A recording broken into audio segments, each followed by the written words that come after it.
Hi, I'm Josh Mailman. I'm the COO of Warmth, and I'm here today on December 1st bringing a breaking news from the FDA that just today an NDA was approved for Gallium-68 PSMA 11. The NDA was applied for jointly by UCSF and UCLA. And we're fortunate enough to have Dr. Thomas Hope from UCSF with us to discuss this this really milestone in the United States at the very least, but maybe around the world as far as one of the first Gallium-68 PSMA 11 approvals. So, Dr. Hope, do you want to talk to us a little bit about what this NDA covers? Great. Yeah. Thank you, Josh. It's fun to be talking about prostate cancer with you instead of neuroendocrine tumor.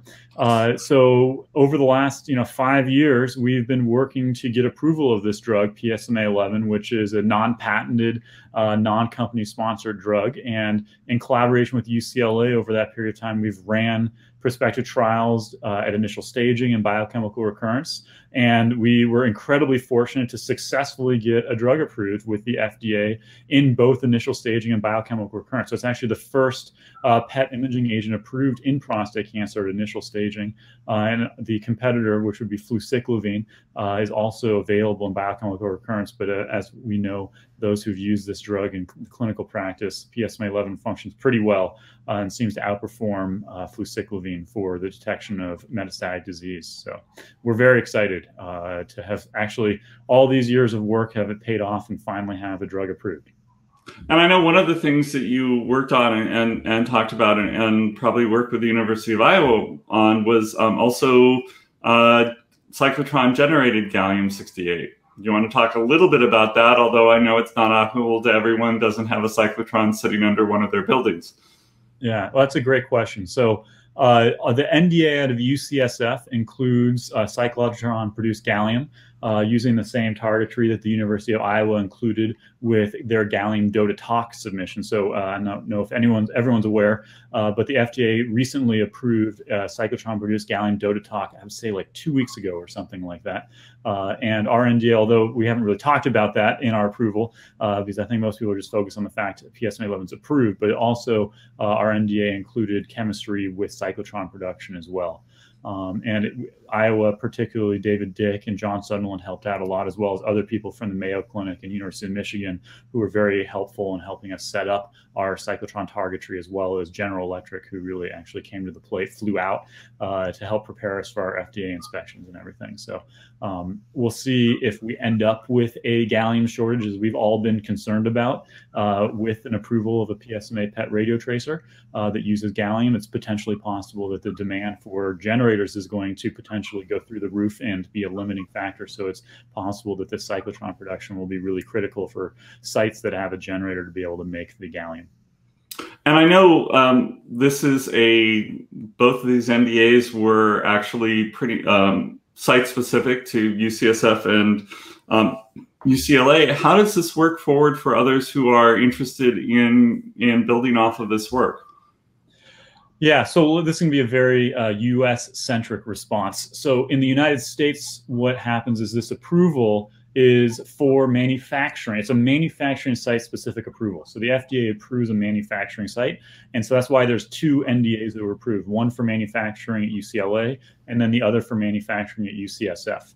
But the approvals were both done as non-proprietary approvals, which means that anyone can reference that NDA. So companies, so kit manufacturers, and there's companies out there like Telix and GE and other companies that are making kits with this same drug, they can submit an ANDA or CNDA, as it might be, for a chemistry modification to an ANDA and get those approved and then distribute the kits. Other universities or centers that have radiopharmacies can actually submit ANDAs themselves and make it in-house.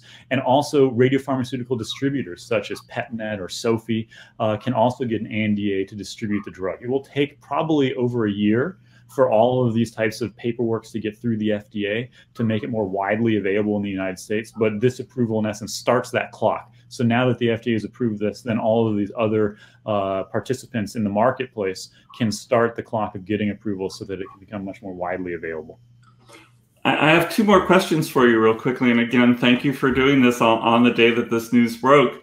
One is, I know that this is part of the trials that you've done for imaging. Do you want to discuss a little bit about the trials that you and UCLA worked on to have the background data for the approval? Yeah, so the trials that we ran, and they're not earth-shattering designs. I think we changed. It's actually an interesting process. When we started doing this in 2016, we worked with the FDA very, very closely to design trials in both initial staging and biochemical recurrence. In the initial staging setting, the primary endpoint is, not surprisingly, pelvic node detection compared to pathology at prostatectomy and radical lymph node dissection. Well, not radical lymph node dissection. Anyways, so the idea is to have pathology comparison to the imaging and have a one-to-one comparison for sensitivity and specificity. So that was a trial we ran, and it's currently under review, so hopefully it gets accepted at the journal it's at. And that was done with 277 patients who underwent radical prostatectomy, and we had something like 600 to 700 patients fully enrolled, but not all of them ended up getting surgery.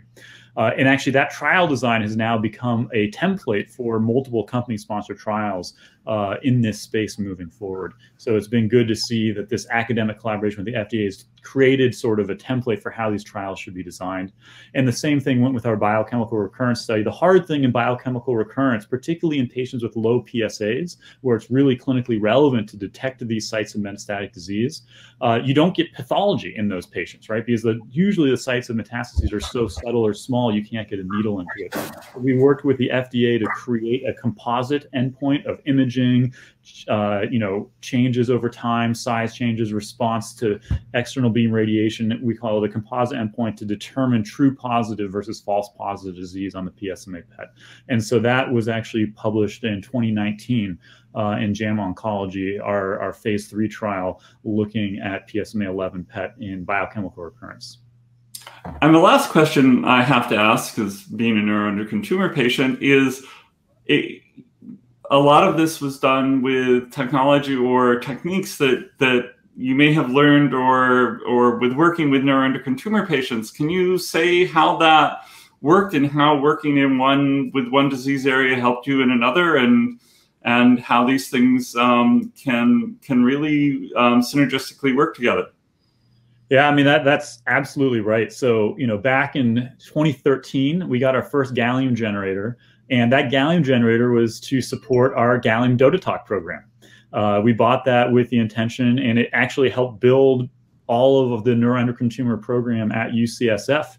Not all of it, that's a misstatement for sure, but it helped build our imaging and theranostic program at UCSF in neuroendocrines. But that availability of the synthesis module that we had, as well as that generator, directly led into our ability to label gallium PSMA 11 for prostate cancer. And without having all that chemistry expertise and the resources that was put into place for neuroendocrine tumors, we probably wouldn't have been so easily successful to translate directly into prostate. So actually, I would say one of the reasons why UCSF got into the game of prostate cancer was solely because of the fact we were so engaged and interested in neuroendocrine tumors. And you're absolutely right. This idea of theranostics, which has been fully played out now in the neuroendocrine tumor, is now starting to play itself out in prostate cancer. First now with PSMA 11, which is obviously akin to dotatate or DOTATOC, somatostatin receptor PET imaging, but also there's the phase 3 trial, VISION trial of lutetium PSMA 617, akin obviously to lutetium dotatate. And so the pairing and the imaging is very similar, the approach is similar, and so the experience we have in one disease is directly impacting the way we're practicing and impacting patients now with prostate cancer in the United States. Well, again, thank you for sharing this this wonderful day with us and with the rest of our conference attendees. So thank you very much, Dr. Hope. Great. Thank you so much, Josh, for the opportunity to talk, and have a great afternoon or wherever it is when this will be watched. It's going to be morning, afternoon, or evening, depending on where you are.